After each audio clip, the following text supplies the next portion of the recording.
This side doctor Manju from SBL and मैं आप सभी का जो हमारी वेबिनार सीरीज चलती हैं उनमें स्वागत करती हूँ। आप लोगों को जैसा कि पता है कि जो हमारा आज का टॉपिक है that is very different and I am sure कि वो हर किसी के लिए हेल्पफुल रहेगा। Research and evidence based outcomes in homeopathy. Normally तब आप देखते हैं कि हमारी डे टू डे लाइफ में भी हमसे हमेशा एक क्वेश्चन किया जाता है कि क्या होम्योपैथी जो है वो साइंटिफिक है या नहीं है, या उस पर कोई रिसर्च होती भी है या नहीं होती है। हालांकि हमारे पास अगर हम प्रैक्टिकल और अपनी क्लिनिकल प्रैक्टिस में देखें, हमारे पास मल्टीपल ऐसे केसेस हैं जिनका ट्रीटमेंट कहीं नहीं होता है, लेकिन होम्योपैथी से वो लोग ठीक हुए हैं। इसी के लिए आज हमारे साथ हैं doctor Supriya Singh. So doctor Supriya Singh के बारे में हम पहले थोड़ा सा जान लेते हैं। She is BHMS MD in repertory with 10 plus years of experience in clinical practice, research and teaching. She is senior consultant at Arogyam Homeopathic Clinic, Punjab, and also she was the lecturer repertory at Magadh Homeopathic Medical College, Bihar.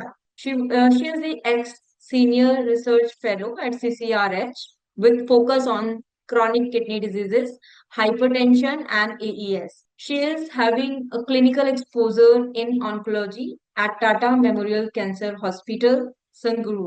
She is also the certified in public health, biostatics, and clinical trials from WHO, IITs, Johns and Hopkins, and Stanford. Dr. Supriya, welcome to the webinar series of our SBL.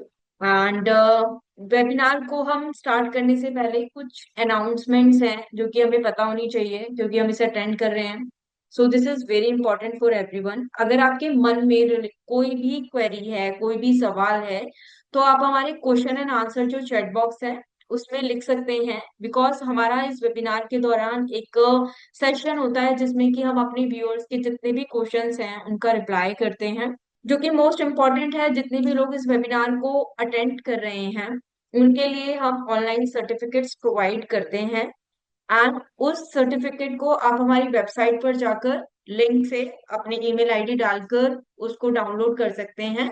और इसको request है, आप इसको जब भी आप download करोगे तो आफ्टर वेबिनार कीजिएगा, लाइक आफ्टर 30 मिनट्स और आफ्टर 1 आवर। इस वेबिनार के दौरान आपको हम 3 विनर्स के नाम भी बताते हैं, जैसे कि हम सभी जानते हैं। The winners are randomly selected by the co speaker, and along with this, क्योंकि जो एसबीएल है उसका मल्टीपल प्लेटफॉर्म है सोशल मीडिया पर, तो इसके लिए और इंफॉर्मेटिव वीडियोस के लिए और इस वेबिनार की रिकॉर्डिंग के लिए आप एसबीएल का यूट्यूब चैनल फॉलो कर सकते हैं। जो हमारे और सोशल मीडिया चैनल्स हैं जैसे कि लिंक्डइन हो गया, फेसबुक है, ट्विटर है और इंस्टाग्राम है, आप इन सबको फॉलो कर सकते हैं। इससे आपको कुछ ना कुछ नई इंफॉर्मेशन मिलेगी जो कि आई एम श्योर आपकी प्रैक्टिस के लिए, यदि आप डॉक्टर या क्लिनिशियंस नहीं हैं तो आपको एक जनरल नॉलेज भी प्रोवाइड होती है। Now it's over to you doctor Supriya. So thank you, Dr. Manju, and thank you SBL platform for giving me this opportunity to speak today. ये एक बहुत important topic है in the field of medicine itself, not only in the field of homeopathy, but overall medicine. R&D is a section which is there in every facilities. चाहे आप pharma में हो, चाहे आप ट्रीटमेंट में हो, चाहे आप ऑन्कोलॉजी में हो, कहीं पे भी हो. So today I'll try to brief you about this and about its importance, whatever it is, how it is important, and what we can do to make it better in homeopathy, how it is relevant to homeopathy. इससे homeopathy को क्या फायदे हो सकते हैं. इससे फायदे ही होते हैं, नुकसान तो कुछ भी नहीं होता राइट है. Right So right. before wasting our time, I'll just share my PPT to you all and then we'll begin with this. But I will request every individual जो भी हैं यहाँ पे, उन जो भी ये चीज सुन रहे हैं, आप अपनी क्वेरीज को जरूर रखिएगा, क्योंकि बहुत बार ऐसा होता है ना कि हमें इस चीज के बारे में इतना इन्फॉर्मेशन होती नहीं है और हम सोचते हैं कि ये हमारे डोमेन का नहीं है. जो हम क्लासिकल प्रैक्टिस कर रहे हैं तो वही हमारे लिए बहुत कुछ है, उससे ज्यादा हमको किसी चीज की जरूरत नहीं है. तो इस चक्कर में ना हम इस जो पोर्शन है, ये जो सब्जेक्ट है ना, इसको हम कंप्लीटली अवॉइड कर देते हैं। बहुत सारे जो डॉक्टर्स हैं वो क्लिनिकल प्रैक्टिस भी करते हैं, पर उनको ये लगता है कि अब हमको क्या करना है, हमारा तो काम चल रहा है, पेशेंट आ रहा है, हमको एविडेंस जुटा के क्या करना है। ये आपके फ्यूचर के लिए है। ये एविडेंस क्यों जरूरी है मैं आगे आपको बताऊंगी जरूर। So now I am sharing my PPT to you all. Okay, so अभी हम शुरू करते हैं। The topic is research and evidence based outcomes in homeopathy. The subtitle is exploring science behind healing. किसी भी चीज को हील होने में science plays a very important role. और हमको होम्योपैथी में क्या करना है, इसी रोल को बहुत ज्यादा दिखाना है लोगों को कि ये हेल्प कैसे करती है, ये वर्क कैसे करती है, ये सब कुछ। So before beginning to homeopathy will start with research. I know many of you know what is research. For some people, I will just go through a brief introduction about the research. Research क्या है? Research is a systematic investigation, जो कि हम करते हैं जो भी हमारे पास मटेरियल या सोर्सेस प्रेजेंट हैं, उस चीज को और एनहेंस करने के लिए। As I told you earlier कि research is for benefit not for loss. तो अगर किसी रिसर्च से ये पता चलता है ना कि ये molecule is not good, this molecule is poisonous, तो it is good for you ना, दैट यू नो कि ये इससे कुछ गड़बड़ी होता है, तो we will not take it. or you come to know that this medicine is far more better for this condition along with the other condition. Like I'll tell you one example कि पहले ना, अभी हम सबको पता है कि metformin, जो एलोपैथी सेक्शन में मेटफॉर्मिन जो है वो डायबिटीज में दी जाती है। ओके, तो ये डायबिटीज के लिए बनी कैसे? ऐसा थोड़ी ना है कि डायबिटिक पेशेंट्स पे हमने काम किया और उसके बाद उनको मेटफॉर्मिन दिया। पता ही कैसे चला कि ये मेटफॉर्मिन डायबिटीज पे काम करती है? मेटफॉर्मिन का की उत्पत्ति ऐसे हुई कि कुछ ट्रायल चल रहे थे बाल्डनेस के ऊपर, hair fall, baldness, hair textures के ऊपर। तो उसमें ना मेडिसिन में एक कॉम्बिनेशन था मेटफॉर्मिन का। तो जब रिसर्च हुई तो पता चला कि ये बालों को तो ठीक करती ही करती है, अलोंग विद दिस जिन जिन लोगों ने मेटफॉर्मिन लिया उनका शुगर लेवल बहुत सही हो गया। Metformin was a accidental finding for diabetes. ऐसे ही एक्सीडेंटल फाइंडिंग्स होती हैं जब आप रिसर्च करते हो, क्योंकि रिसर्च में आप हर एक पैरामीटर लेते हो और देखते हो कि इस मेडिसिन से क्या बेटर हुआ या क्या वर्स हुआ, या किस पे ये काम करी और किस पे बिल्कुल ही नहीं करी। तो अब हम शुरू करते हैं आगे। सबसे पहले तो हम एक कोट पढ़ते हैं। Homeopathy cures a larger percentage of cases than any other form of treatment and it is beyond doubt safer and more economical. तो हम सभी को पता है कि it doesn't affect much of the people's pocket. Okay, it is very convenient medicine, easy to take for बच्चे, बूढ़े और जवान, सबके लिए बराबर ही है, अच्छे से ले सकते हो आप इसको। और एक छोटी सी शीशी है जो कहीं किसी फार्मेसी पे 10 रुपए की मिल जाएगी। किसी डॉक्टर को अपनी कॉस्ट निकालनी है तो वो उस शीशी को 40 रुपए में देगा या 100 रुपए में देगा, जो भी है, but it does not go beyond 1000। ठीक है, तो इतने के अंदर आपका काम चल जाएगा। Whereas if you go to any allopathic practitioners, तो वो आपको मेडिसिन तो देगा, you don't they don't offer you permanent cure. Tell me a medicine which can cure you completely, I will tell you about this medicine. ठीक है, तो अभी हमको भी पता है कि कोई मेडिसिन एलोपैथी में किसी भी चीज की क्योर क्योर की गारंटी नहीं लेता, चाहे वो डायबिटीज हो, चाहे वो हाइपरटेंशन हो या कैंसर हो, कुछ भी हो। तो यहाँ पे जो महात्मा गांधी जी ने कहा है, ये एक अपने में ही डेफिनेशन है कि उन्होंने कहा कि होम्योपैथी जो है वो एक लार्जर परसेंटेज को क्योर करती है, आपको क्योर करती है। उन्होंने एक वर्ड क्योर भी यूज किया, और उन्होंने ये भी बताया कि ये एक सेफ और इकोनॉमिकल मेडिसिन है जिसको हर कोई ले सकता है, without any problem, without any side effect, without any pain. तो यहाँ पे भी एक ये प्रूफ हो गया कि homeopathy is safer in good. तो अभी हम बिगिन करते हैं अपने सेकंड सेक्शन पे, that is what is homeopathy. So to those who know homeopathy, they know that homeopathy was founded by Dr. Samuel Hahnemann, who was an allopathic physician, and it was an accidental finding first of all. तो again research and accidental finding came here. तो उन्होंने भी क्या किया, उन्होंने भी कहीं पढ़ा कि क्विनिन जो है वो, क्योंकि वो बहुत सारे लैंग्वेजेस जानते थे और वो ट्रांसलेटर थे, तो उन्होंने भी देखा कि जब वो ट्रांसलेट कर रहे थे तो उन्होंने पढ़ा कहीं पे कि क्विनिन जो है वो मलेरिया को ठीक कर सकता है। तो जो उन्होंने लिटरेचर पढ़ा वो उनके समझ में ऐसे नहीं आ रहा था कि how come a medicine can similarly cure and similarly produce. तो उन्होंने उस पर काम करना शुरू किया, उन्होंने लोगों को देना शुरू किया, खुद भी लिया, पहले तो खुद पे ही लिया, उसके बाद फिर लेने के बाद उन्होंने दूसरों को भी दिया, और उन्होंने देखा कि दिस इज फैक्ट, जिसने भी ये लिखा है वो सही लिखा है कि ऐसा हुआ है। तो फिर उन्होंने यहाँ पे भी research worked, because he worked on people, he worked on himself. उन्होंने एविडेंस इकट्ठे किया और उसके बाद उसको जनरल पब्लिक में बताना शुरू किया कि ऐसा ऐसा है। तो then also research came.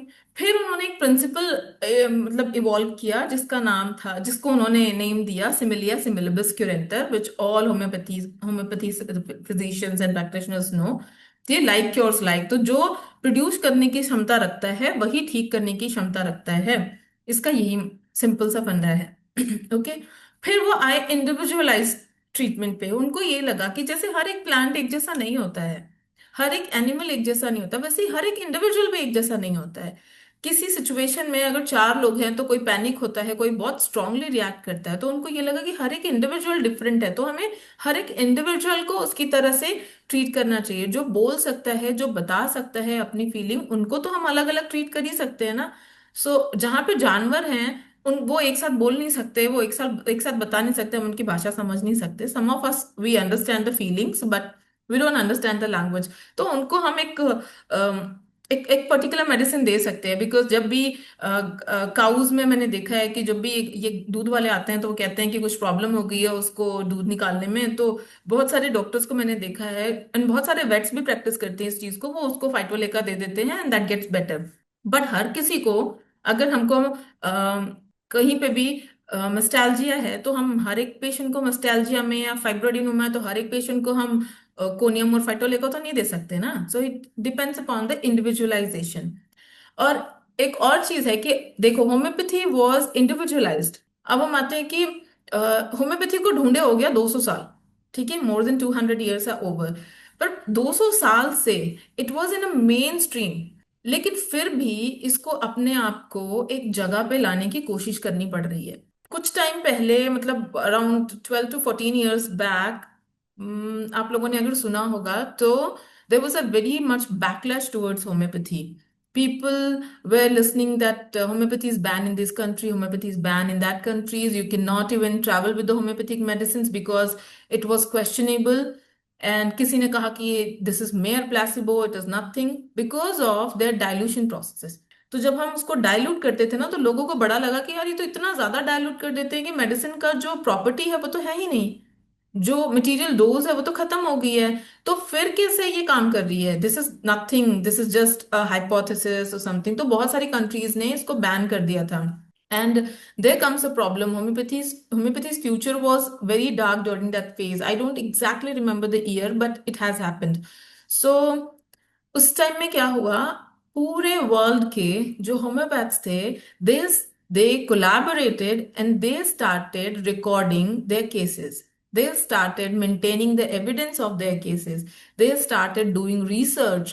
And then how CCRH was from the very beginning, but जो establishment CCRH की आई ना टू वर्क, उस साल जिस साल ये प्रॉब्लम आई थी उसके अगले 4 से 5 सालों में ना CCRH has produced many work and it was really working good.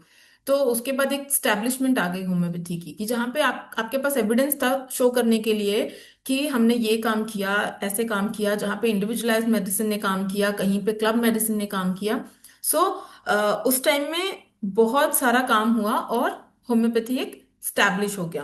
तो उसके बाद फिर क्या हुआ, धीरे धीरे धीरे धीरे इस चीज के बारे में WHO को भी पता चला और बाकी लोगों को भी पता चला, तो उन्होंने एक सिस्टम बनाया। और ऐसा ही नहीं था कि होम्योपैथी के साथ हो रहा था, अदर सिस्टम ऑफ मेडिसिन के साथ भी हो रहा था। It was happening with Ayurveda, it was happening with Unani, it was happening with the Chinese medicine.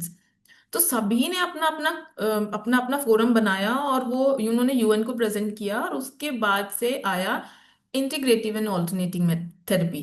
वो एक एक मेडिसिन की अलग से कैटेगरी आ गई। So in that category all this alternative medicine, जिसको ऑल्टरनेटिव मेडिसिन कहते हैं, वो आया। और आपको जान के हैरानी होगी कि एलोपैथी के बाद वर्ल्ड में सबसे ज्यादा अगर कोई मेडिसिन ली जाती है, that is homeopathy. The second most taken medicine is homeopathy, but still it is questionable. फिर उसके बाद आगे बढ़ते हैं हम अगली स्लाइड पे। फिर आया हमारा रिसर्च का section. Okay. In the research section we'll see why research matters in homeopathy. So many of us have a question in our mind that why homeopathy needs research. Homeopathy में medicine चल रही है, treatment चल रहा है, हम individualise based medicine दे रहे हैं, हम बंदे का दिमाग पढ़ रहे हैं, माइंड पढ़ रहे हैं, उसके बाद मेडिसिन दे रहे हैं, तो हमको रिसर्च की क्या जरूरत है? अभी मैंने आपको इतनी सारी हिस्ट्री बता दी, that creates the increase demand of evidence based health care. Allopathy में भी कोई मेडिसिन देने के लिए कोई भी डॉक्टर, सिर्फ होम्योपैथी में ही नहीं, एलोपैथी में भी अगर किसी को कोई मेडिसिन प्रिस्क्राइब करनी है तो until and unless there is a research on that particular medicine, आप उसको दे नहीं सकते हो। और उनके भी स्टैंडर्ड्स हैं कि ये स्टैंडर्ड्स को आपको फॉलो करना है, ये स्टैंडर्ड पे अगर आपकी दवाई खरी उतरती है तभी आप उसको मार्केट में डाल सकते हो, अदरवाइज नहीं डाल सकते हो। ठीक है। फिर आता है need for credibility, regulations and global acceptance. अभी मैंने आपको बताया कि पहले होम्योपैथी वाज क्वेश्चनेबल, कोई उसको लेने के लिए तैयार नहीं था, बहुत सारी कंट्रीज ने उसको बैन कर दिया था। तो फिर उसके बाद क्या हुआ, जब हमने एविडेंस बेस्ड उनको डॉक्यूमेंट्स प्रोड्यूस किए तो उनको पता चला कि नहीं, होम्योपैथी हैज समथिंग। और जब ये आईआईटी बॉम्बे ने एक नैनोथेरेपी पे काम किया एंड बहुत सारे लोगों ने इस चीज की डायनामाइजेशन पे काम किया और उन्होंने बताया कि इट हैज साइंटिफिक एविडेंस, तब फिर जा करके उन्होंने एक्सेप्ट किया इसको। So for the regulation and global acceptance we need to do some research which is purely on evidence based. ठीक है। फिर इंटीग्रेशन इन पब्लिक हेल्थ।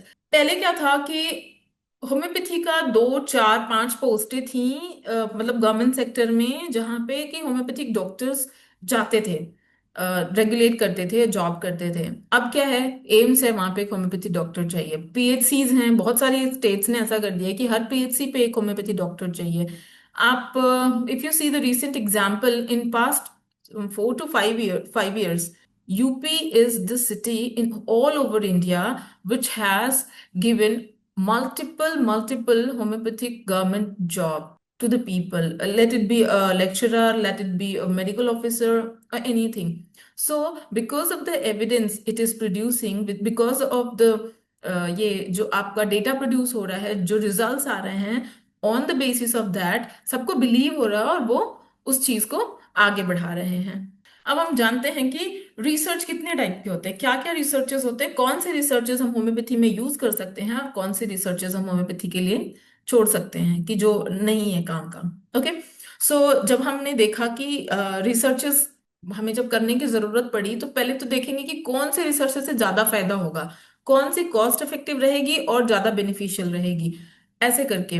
तो फर्स्ट हमारा था रैंडमाइज कंट्रोल ट्रायल, जिसको हम आरसीटी बोलते हैं। इसमें 2 ग्रुप्स होते हैं और दोनों इक्वल ग्रुप्स होते हैं, एक को हम मेडिकेट करते हैं, एक को हम मेडिकेट नहीं करते हैं, और end of the trial trial का टाइम डिसाइड करते हैं।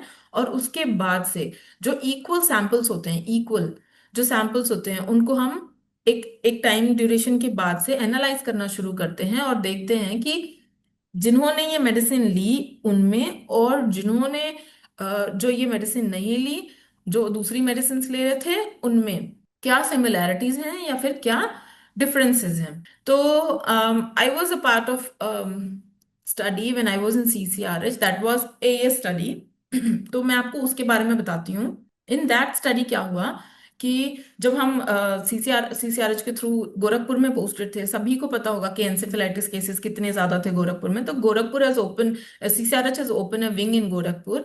वहां पे हमने करीब 2 3 सालों तक आराम से वहां पे स्टडी करी, और उन स्टडीज में पहले तो हमने पायलट स्टडी किया। So the modern medicine was completely ignoring us, they were telling अरे इसका क्या है, कुछ भी नहीं है, because it was from central government, the CCRH is of central government body.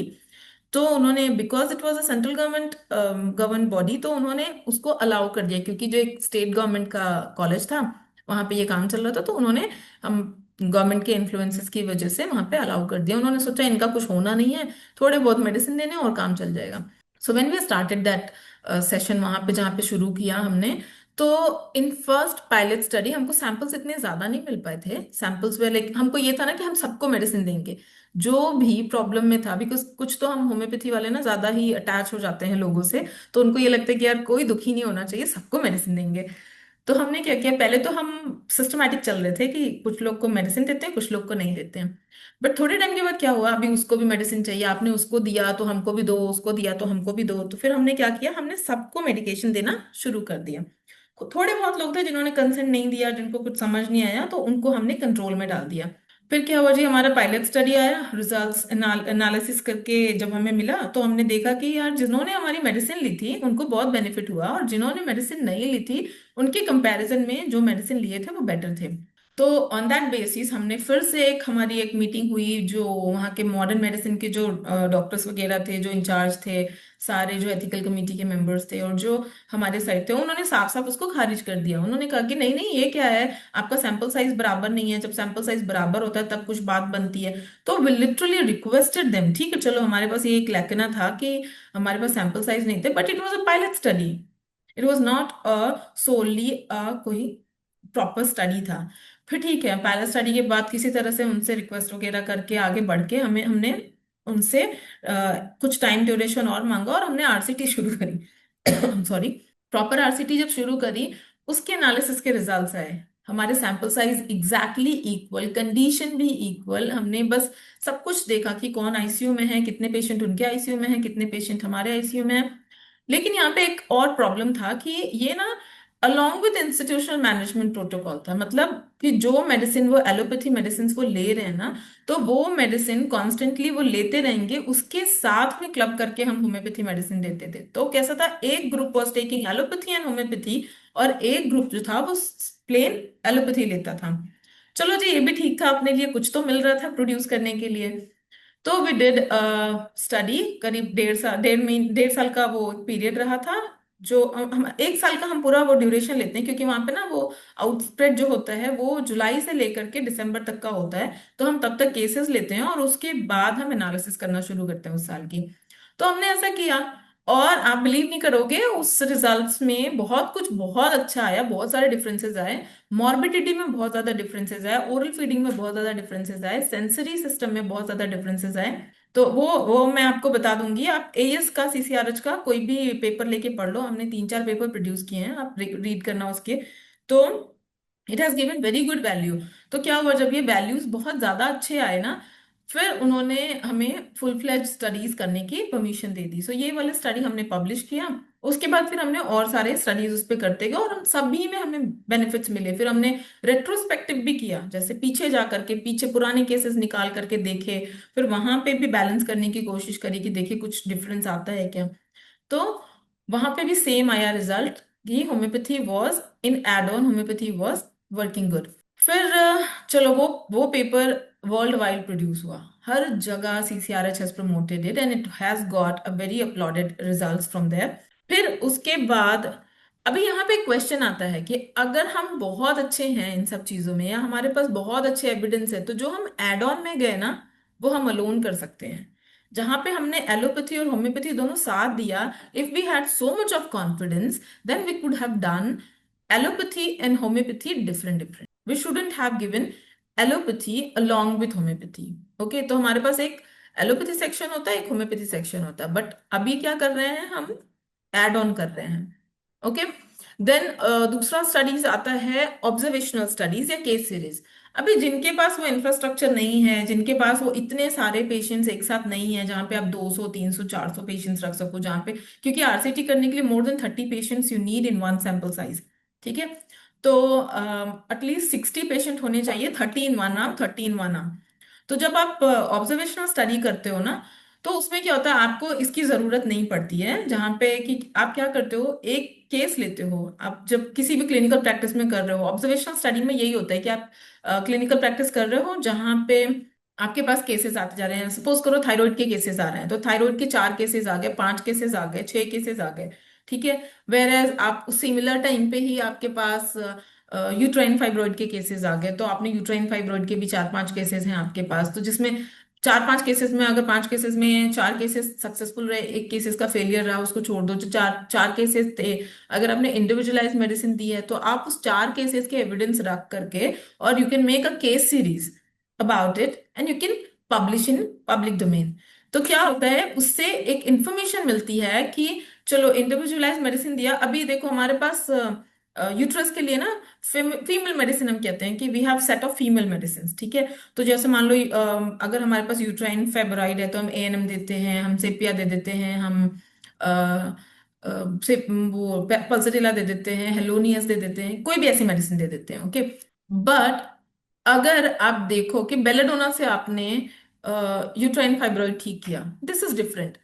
Okay, so people will come to know if you are going to produce your paper, तो people will come to know कि अच्छा belladonna also can cure uterine fibroid। तो इस case में क्या करेंगे, हम उस पूरे केस को पढ़ेंगे और जहां पे हमें उसमें देखेंगे कि बेलाडोना का ये पिक्चर था। सो बेलाडोना का जब ये पिक्चर था तो हमने इस केस में ये मेडिसिन दी एंड जहां पे वर्क किया। तो this way some of the homeopath who is going to read this are going to have an idea कि हम on this basis also can give medicine, okay. So similarly thyroid वगैरह किसी में भी, तो केस सीरीज का ये होता है, case series and case report ये होती है। Case report can be of one medicine, one one case, और केस सीरीज जो होती है can be of multiple case, like 2 और 3 केसेस टुगेदर। तो जैसे आपने 5 केसेस यूट्राइन फाइब्रॉइड के डाले ना, तो उसमें 5 में अलग अलग मेडिसिन आई, तो आप ये लिखोगे कि जैसे ये मेडिसिन हैं, तो अगर यहाँ पे ये कैरेक्टरिस्टिक मिलते हैं, ऐसे कैरेक्टरिस्टिक मिलते हैं, तो यहाँ पे सेपिया काम करती है, अगर ऐसे कैरेक्टरिस्टिक्स मिलते हैं तो इसमें पल्सटिला काम करती है। Likewise, so people will get to know about it and it is going to help in pharmaceuticals also. So क्या होता है कि हमारे पास बहुत सारे, पहले तो सिर्फ एसबीएल था और डब्ल्यूएसआई था, रैकवेट था। अब बहुत सारे होम्योपैथिक फार्मेसीज आ गए हैं जो ड्रग्स डेवलप कर रहे हैं। तो इससे क्या होता है, जब आपके केस सीरीज बहुत ज्यादा प्रोड्यूस होते हैं तो उसमें आपको एक और इन्फॉर्मेशन मिलती है कि उन उन फार्मास्यूटिकल्स को भी ये इंफॉर्मेशन मिलती है कि ये केस सीरीज आया था, इस पे ये स्टडीज हुई थी, ये रिजल्ट्स आया था, तो we can make a combination of it and can work on that, ठीक है। Because in today's scenario, I talk about this later also, that in today's scenario doing individual practice is okay, but doing a classical practice is very difficult because now the disease is very complex. So when you have complex disease, the treatment also needs to be in that way to cover all that particular conditions, diseases. So we went for the observational studies and case series. Now in vitro and animal studies. So in vitro and animal studies क्या है, animal studies पहले नहीं होते थे पर अब ज्यादा होने लग गए हैं, क्योंकि एनिमल स्टडीज में हम देखते हैं उनकी हैबिट्स कैसे चेंज होती हैं, उनके बिहेवियर कैसे चेंज होते हैं, उनमें स्ट्रक्चरल चेंजेस कैसे आते हैं, उनके सेलुलर चेंजेस कैसे आते हैं, because we can not dissect individuals, every human, and see that. So in animal we do that, we see the behavioral pattern of that particular individual.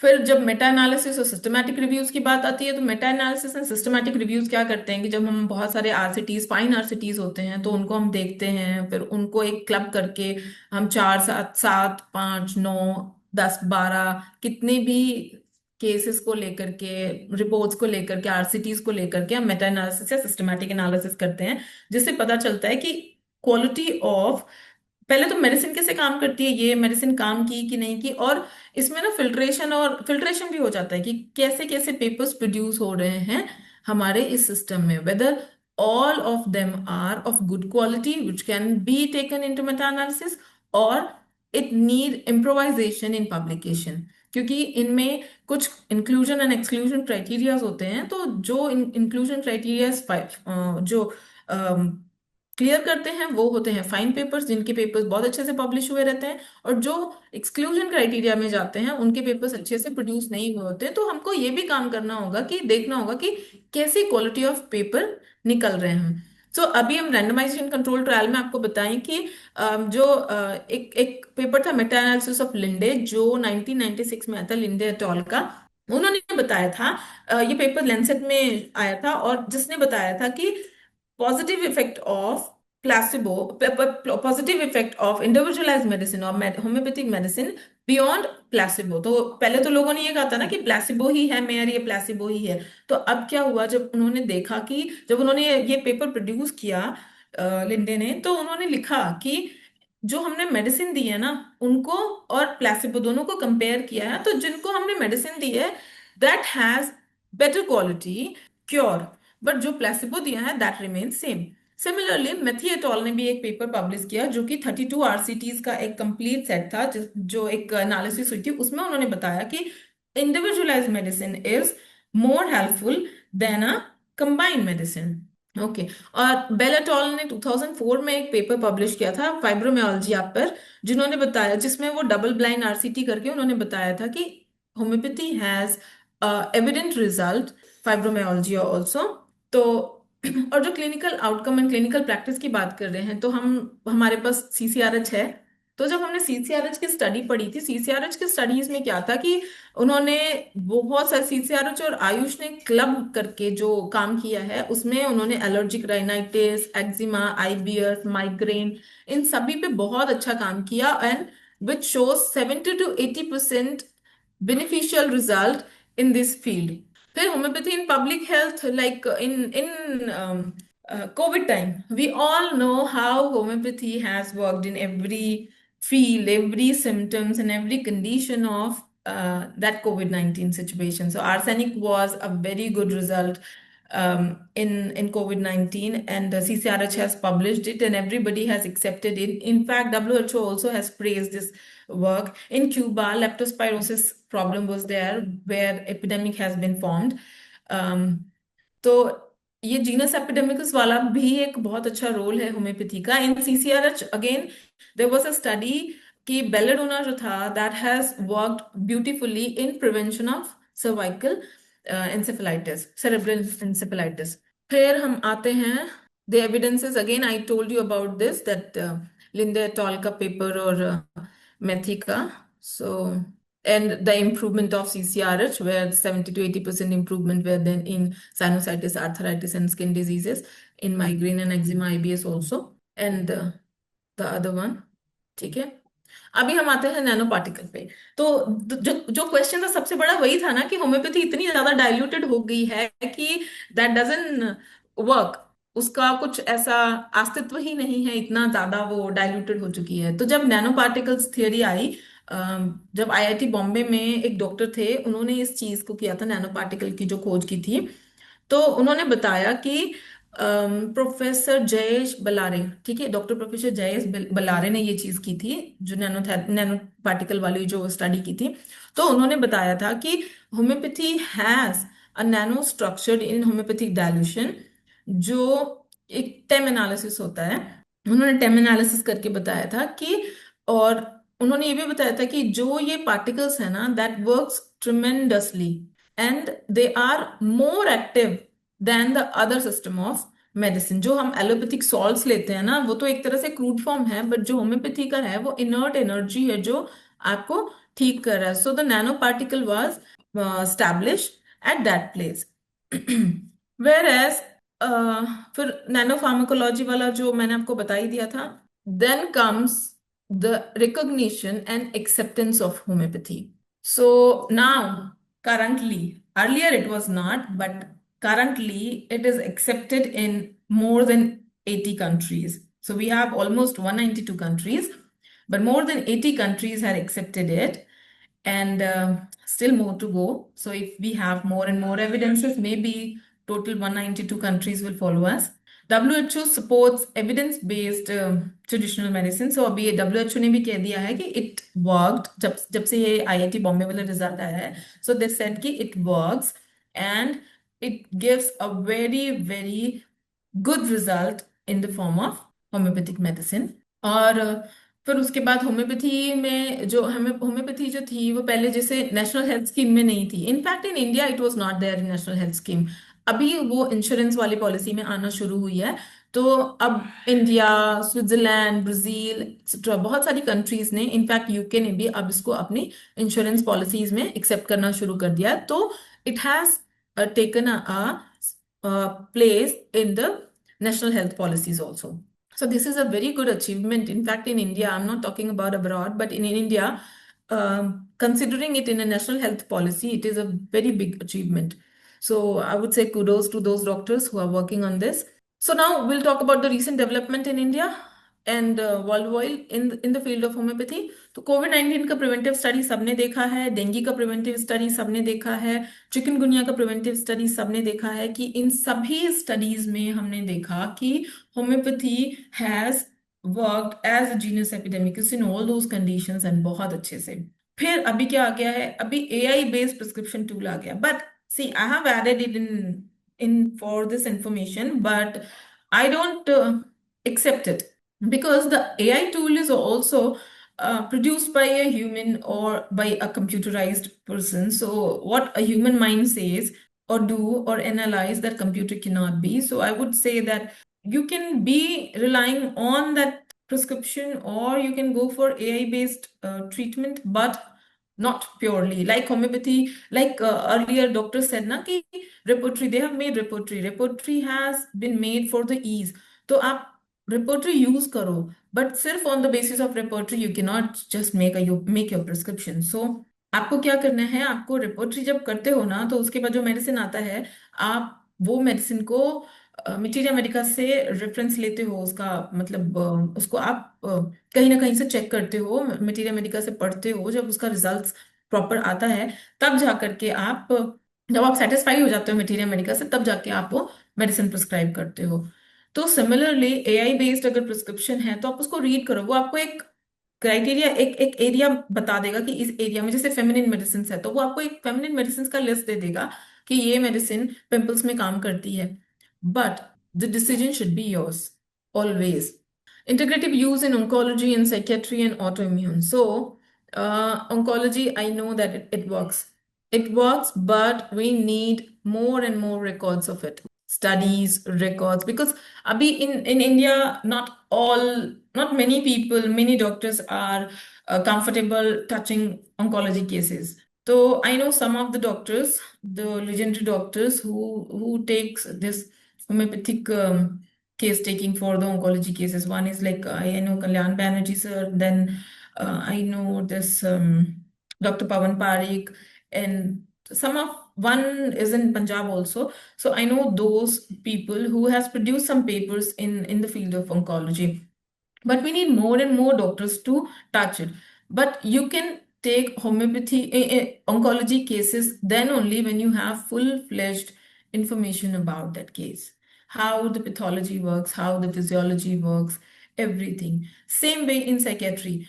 What happens, actually, I do a psychiatry practice because I'm a child psychiatrist also, child psychologist, moreover, you can say. So, in my clinic, what happens at the place where I live is where a lot of people have mental stress. Okay, तो they जब वो आते हैं मेरे पास ना, तो उन लोग को पहले से ऐसा लगता है, वो अपनी फैमिली के साथ अगर आते भी हैं तो उन लोग को पहले से ऐसा लगता है कि मतलब उनकी फैमिली है तो उनको पागल समझती है कि ये पागल हो गए हैं, तो उनको पागलों के डॉक्टर के पास लेके जाना है.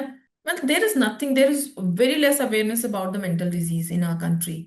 People don't like to talk about mental diseases. People don't talk about, if you're depressed, you cannot talk about it because कुछ आम लोग हैं जो आपको ये कंसीडर करते हैं कि आप पागल हो. तो सबसे पहले तो ये टैबू या स्टिग्मा ही निकाल देना है. Psychiatry cases are most important to deal. उसमें क्या होता है, specially females, females doesn't talk, they doesn't speak because every female has suppression. That is a human nature. Everybody has to go through it. But to acknowledge this or to talk about this, जब आप बात करते हो किसी चीज के बारे में, तो that comes out from your body, that comes out from your mind. So अभी आप अगर रिसर्च को टॉपिक उठाओगे ना, लाइक सेज अगर आप गूगल करो ना कि मोस्ट रिसर्च एरिया, और आप गूगल करो कि अपकमिंग फ्यूचर में मोस्ट रिसर्च एरिया क्या होगा, that will be a mental disease. क्योंकि मेंटल डिजीजेस के बारे में कोई बात नहीं कर रहा है, and mental diseases are brutally brutally affecting people and changing their mentality, so they are being more aggressive, or they are being depressive, they have become suicidal, they have become hostile. ऐसा हो रहा है. तो this part of the treatment has to be considered. अभी उसको आप पागल मत समझो. Every person who talks about mind is not mental, is not पागल. तो homeopathy is totally based on mind. Like most of us, most of the doctors have spoken about mind, and every drug has beautifully produced in their manner. Every doctor has written the all drugs in a very fine manner where you can see that you are reading a mind. You're not reading a book, you're reading a mind, you're reading a person, you're seeing a person.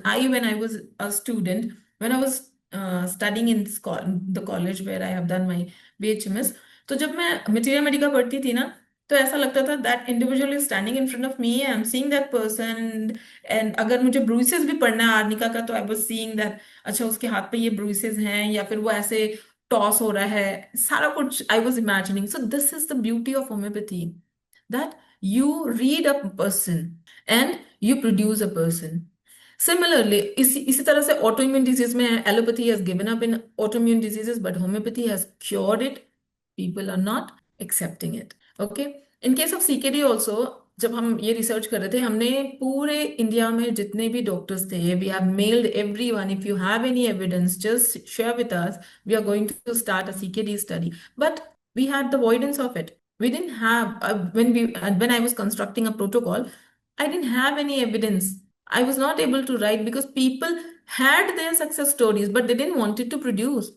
सबसे बड़ा problem तो यही है ना, हम homeopaths में कि हम अपना ट्रीटमेंट स्ट्रैटेजी किसी को नहीं बताना चाहते हैं। अगर हैंडमैन ने भी यही काम किया होता, अपने ट्रीटमेंट स्ट्रैटेजीज वो किसी को देते ही नहीं, तो 200 साल तक तो ये सिस्टम चलता ही नहीं, फिर मिलता ही नहीं। इसीलिए आई ऑलवेज से, जो भी आप देखो, जो भी आप करो, अगर आपके अंदर इतना कॉन्फिडेंस है, then you give it to the people. बताओ उनको, सुनाओ उनको कि ये चीज ऐसे होता है, let the other person learn. Instead of doing all those experiments in the mind, if they have evidence, they can work on that. तो दिल थोड़ा बड़ा रखो और अपनी ट्रीटमेंट स्ट्रैटेजीज को थोड़ा शेयर करो, पीपल को जानने दो।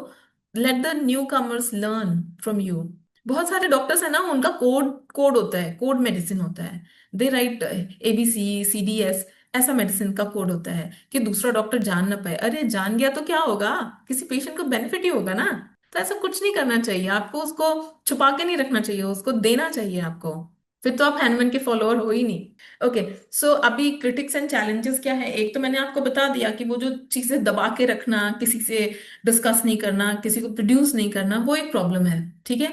फिर वही है प्लेसिबो इफेक्ट आर्ग्यूमेंट। सबको लगता है कि अभी भी, जैसे हमने कहा ना कि 192 कंट्रीज में से 80 जो देश हैं वही हमें फॉलो कर रहे हैं, दूसरे लोग नहीं फॉलो कर रहे हैं। वो क्यों? क्योंकि उनके दिमाग में भी सेम चीज है, प्लेसिबो इफेक्ट। वहां पे ये आर्ग्यूमेंट चलता रहता है। अभी in India many people doesn't know that homeopathy कैसे काम करता है, क्या है होम्योपैथी का work process, how does it work, everything. तो वो हमको उनको बताना है कि it is not a placebo effect. अगर अगर इंडिया में, सपोज करो, forget about India, in in Punjab I am talking about, अगर पंजाब में 200 डॉक्टर है ना, तो अगर वो दिन में 5 केसेस या 4 केसेस देखते हैं, जिसमें से उनके 3 केसेस बिल्कुल सक्सेसफुल हैं, अगर वो 3-3 केसेस भी प्रोड्यूस करते हैं, तो आप देखो, 900 केसेस तो ऐसे ही हो गए ना। तो वो आप वो केसेस भी तो किसी के पास पहुंचेंगे, वो केसेस भी तो कोई देखेगा, उनको पता चलेगा कि हाँ ये है रिजल्ट्स। अगर आपको राइटिंग नहीं आती है, if you don't know how to write a paper, if you don't know how to write a case series, case report, I'm open to you all. My email address is shared here.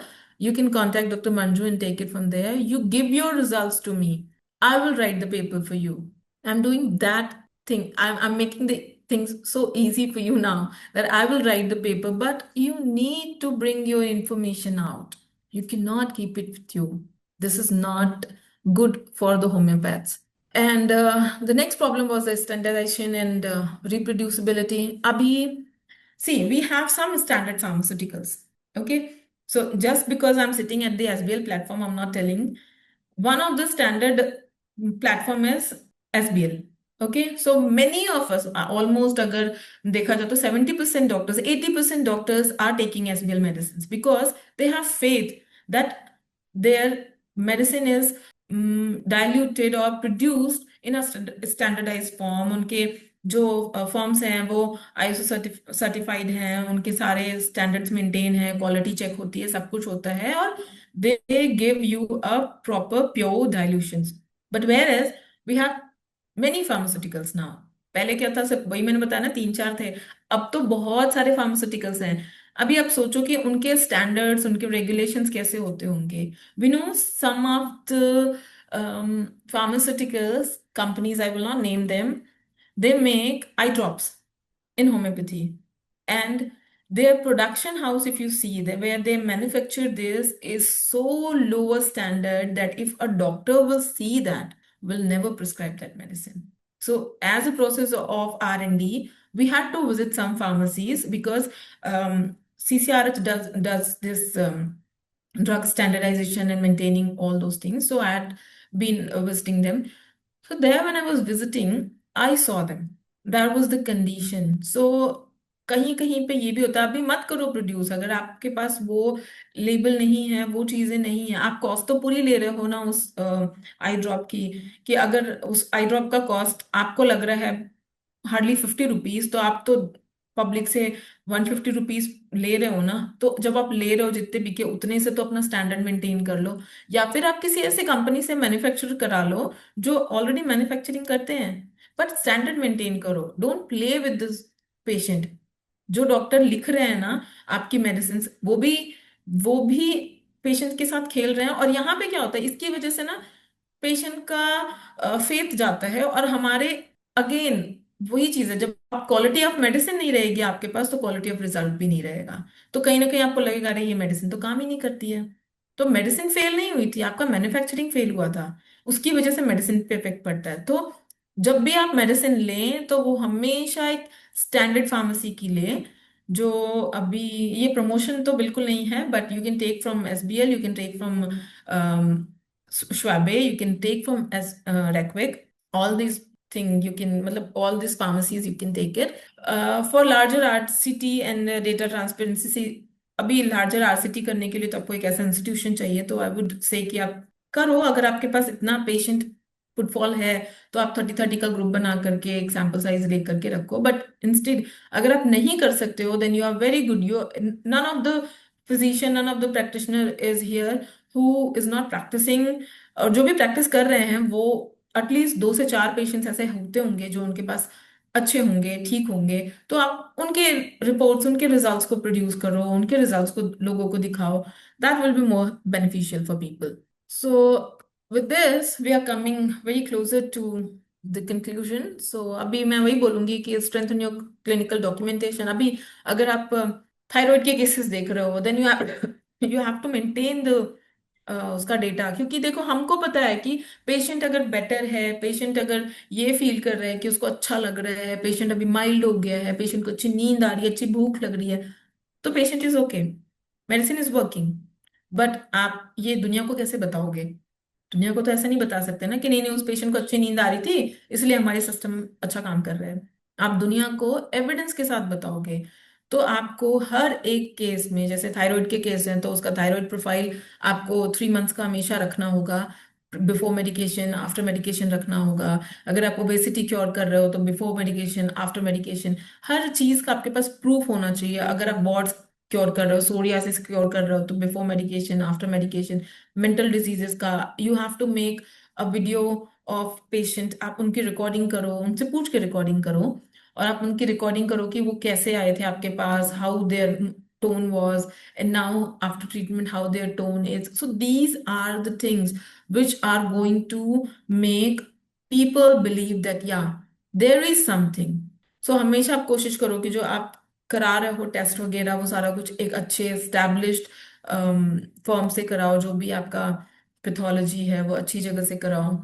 और in the field of homeopathy, see, all of us, like all clinicians, cannot do this is for the institution who are running research institutes, कि आप international collaboration करो। When you do international collaboration, क्या होता है कि international collaboration करने से आपके पेपर यहाँ तक तो रीच होते ही होते हैं, then it goes abroad also and people will reach, people will learn, read, and at that place also. So more the awareness, more the benefit to the system. अभी embrace the technology and digital health tools. So similarly अभी वो यही चीज है कि आपको AI base जो आया है आप उस पे फॉर्मुलेट कर सकते हैं, कुछ चीजें आप उनसे ले सकते हैं, कुछ आप डिजिटल हेल्थ टूल से, जैसे कि अभी बहुत सारे ईका केयर है, वेलकम क्योर है, इन सब प्लेटफॉर्म्स पे भी है, डिजिटल मार्केटिंग है। तो आप ऐसे डिजिटल मार्केटिंग वाले प्लेटफॉर्म पे भी जा सकते हैं। बट जो आपका फर्म है ना, फर्म आपका, आपकी ओन क्लिनिक है, जो डेटा आपको अपनी क्लिनिक पे मिलेगा, so you can accept these things also. Like technology is always good, but sometime it is bad also. So let's come to the conclusion. हाँ, homeopathy shows promising results, we all know. क्योंकि अगर हम homeopath हैं तो हमको ये तो believe है ना कि हमने पेशेंट ठीक किए हैं, और वो होम्योपैथिक मेडिसिन से ठीक किए हैं, 2 दिन 4 दिन। लोग कहते हैं कि होम्योपैथी इज स्लो, बहुत सारे पेशेंट ऐसे आते हैं ना मेरे पास जो कहते हैं हाँ डॉक्टर साहब मुझे पता है कि होम्योपैथी स्लो है, बट फिर भी कितना टाइम लग जाएगा, चलो हम लेते रहेंगे, कोई बात नहीं है। तो मैं उनको कहती हूँ कि आप ना अभी मेडिसिन ले रहे हो एंड कल शाम तक मुझे फोन करके जरूर बता देना कि कैसा है आपका। और मैं सबको अपना फोन नंबर देती हूँ, because I know I am that much confident that आज ये एक मेडिसिन ये सिर दर्द की ले रहे हैं तो इनको शाम तक तो आराम हो ही जाएगा। या आज मुझसे कोल्ड की मेडिसिन ले रहे हैं, साइनोसाइटिस की मेडिसिन ले रहे हैं, और जो मैं उनको लाइफस्टाइल चेंजेस बोल रही हूँ उस हिसाब से इनको शाम तक आराम तो हो जाएगा, कल तक आराम तो हो जाएगा। And you won't believe that patient calls me next morning, और समटाइम दे डोंट कॉल, तो आई आस्क देम कि मैंने आपको बोला था उस टाइम में कॉल करने को, कहते डॉक्टर साहब ठीक हो गया था तो फिर याद ही नहीं रहा कि कॉल करना है। सो आई totally believe in homeopathy, and actually I'm an accidental homeopath. I didn't go to homeopathy by choice. It was an accident. Most of us go by accident only. तो अर्लियर तो मुझे ये था कि नहीं मैं होम्योपैथी छोड़ के I go to allopathy, first year कर लेती हूँ फिर मैं एलोपैथी की तरफ चली जाऊंगी, I write the exam and go. But once I read homeopathy, once I took homeopathy, after that I didn't move back to modern medicines. I was to my homeopathy.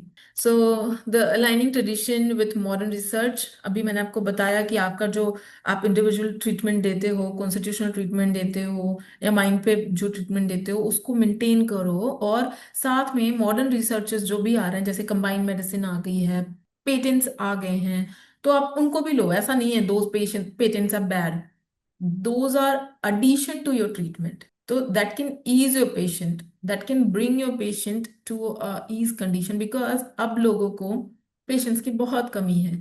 Patience से हम patience की उम्मीद नहीं रख सकते। तो आप अगर उनको एड ऑन कुछ दोगे, उनको कॉन्स्टिट्यूशनल दो, बट साथ में अगर आप कुछ एड ऑन देते हो जिनसे उनको रिलीफ हो जाता है, तो वो होम्योपैथी में बिलीव करेंगे कि चलो ठीक है तुरंत आराम हो गया है, अच्छी बात है, और वो आपके मेडिसिन को भी फॉलो करेंगे। और patient centred evidence supported future, तो अभी ये सेम चीज है कि आप पेशेंट के बारे में सोचो, पेशेंट आपके बारे में सोचेगा। जब भी आप पेशेंट को प्रॉपर मेडिसिन दोगे तो उसको आराम होगा और वो आपके पास रहेगा, वो बिलीव करेगा, और वो दो लोगों को बताएगा कि यार मैंने तो होम्योपैथी मेडिसिन ली थी और मेरे को ये कंप्लेन थी और होम्योपैथी से मेरा कंप्लेन बहुत अच्छा हो गया, तो तुम भी होम्योपैथी ले सकते हो। जरूरी नहीं है कि यही डॉक्टर से लो, जिस डॉक्टर से मन करे उस डॉक्टर से लो, but you should go for homeopathy, ठीक है। So now you're open to question and answer. Thank you so much for listening me. I know I talk a lot, but still, I don't know whether it is beneficial for you all or not. But you can ask me your questions and I will try to answer your question. तो thank you doctor Supriya, and I am sure कि ये helpful रहा ही होगा। But ठीक है, अभी हमारे पास हार्डली 3 to 4 minutes हैं। We can have 1 or 2 questions. So मेरे पास एक क्वेश्चन है यहाँ पर। As a homeopathy doctor, I have a question regarding knee joints where no, this is not related to today's topic. Is any research going on hypertension? Can it cure permanently? So can prevent stroke or heart attack?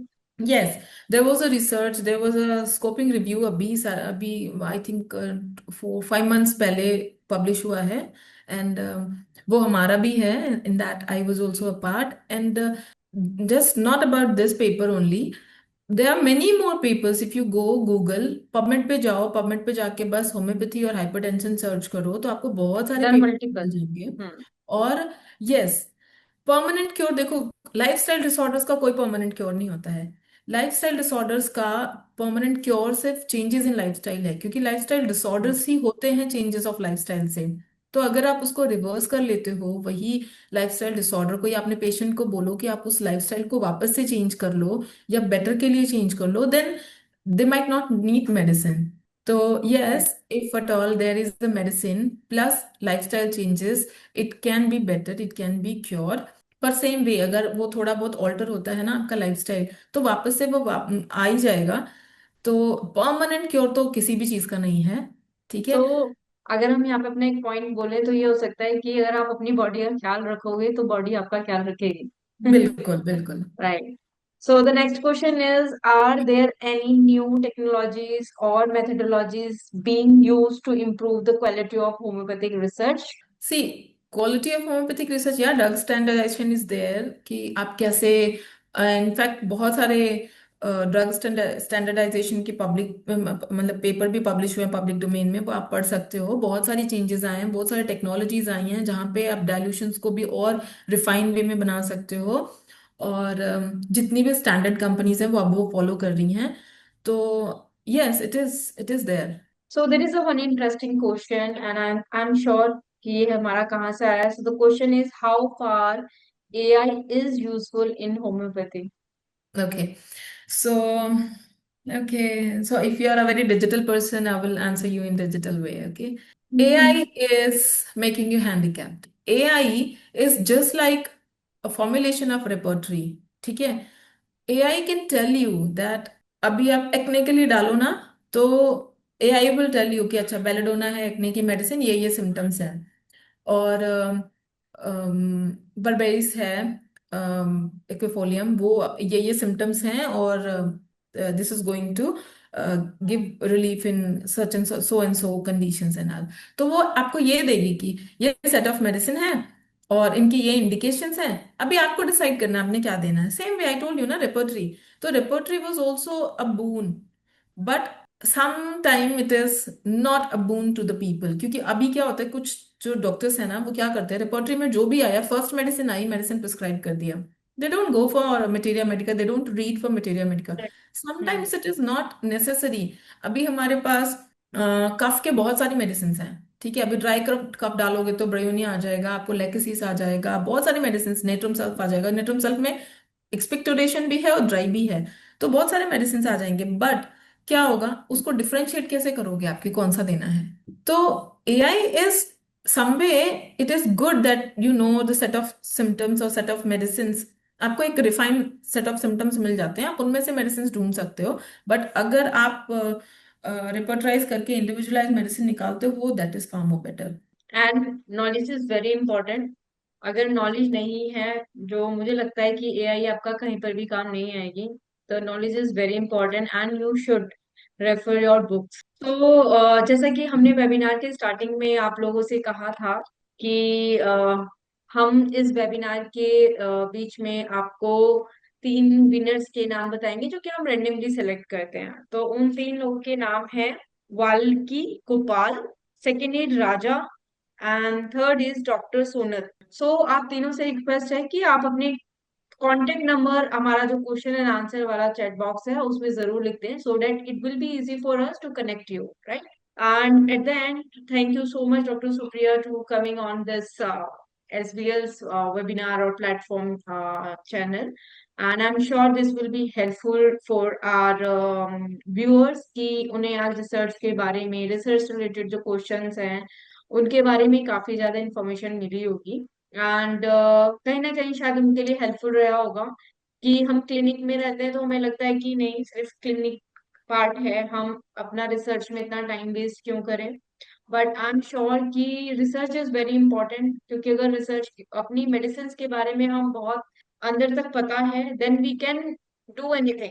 Like हम और अच्छे से अपने patients को medicine prescribe कर सकते हैं. Doctor सो Manju, thank क्या होता है ना, रिसर्च एक बड़ा भारी टर्म सबको लगता है, पर ये भारी टर्म नहीं है। जो आप बुक्स पढ़ते हो ना, वो भी रिसर्च ही है। आप किसी ड्रग्स को पेशेंट को देने से पहले रीड करते हो ना, वो भी रिसर्च है। तो रिसर्च दोबारा देखना इज और रिसर्च। आपका एक बहुत ही अच्छा पॉइंट है कि किसी ना किसी जो होम्योपैथ्स हैं, डॉक्टर्स हैं, उनकी लाइफ में अब इतने लंबे टाइम से अगर आप प्रैक्टिस कर रहे हो तो कोई ना कोई तो पेशेंट्स होंगे जो ठीक हुए हैं बिल्कुल. इट्स अ गुड आइडिया कि आप अपने पेपर्स को मतलब जो भी आप अपना रिसर्च पेपर बना के उसे आप डाल सकते हो, किसी भी प्लेटफॉर्म पे अपलोड कर सकते हो. बहुत सारे जर्नल्स वगैरह भी हैं. So it's actually better. Doctor Manju, sorry to interrupt you, problem क्या है ना कि हमारे जो हमारा करिकुलम है ना, पढ़ाई का करिकुलम है, उसमें कहीं भी हमको रिसर्च का टॉपिक पढ़ाया ही नहीं जाता है। तो हमें पता नहीं है कि पेपर पब्लिश कैसे करना है, पेपर डालना कैसे है। Until unless I was working in CCRH, even I didn't know what is research all about, क्या करना है, कैसे डालना है। तो बहुत सारे होम्योपैथ्स को ना ये पता ही नहीं है कि कैसे करना है। तो हम्म. एक तो हमको वो करिकुलम में डालना पड़ेगा, जो कि अब ऐड हो चुका है, एनसीएच ने ऐड कर हम्म. दिया है इस साल से। और दूसरा, अगर आपको नहीं पता है ना, तो go to some forum, talk to some doctors, and that's what I said कि बहुत सारे लोगों को नहीं पता है। तो you give your paper to me, I will write, that much I can do. And every forum wherever I go give seminars, I tell them, I request them that you forward your paper to me, मैं उसको refine करके किसी ना किसी publication में डाल दूंगी, but हम्म, किसी के पास जाने तो दो। आपको एफर्ट्स डालने पड़ेंगे। हम्म। Yeah. So, thank you once again, Dr. Supriya, and thank you everyone for joining us on this webinar. And I'm sure जो हमारी next webinar होगी किसी न किसी useful और जो knowledgeable topic होगा उसी पर होगी. Thank you once again all. Thank you.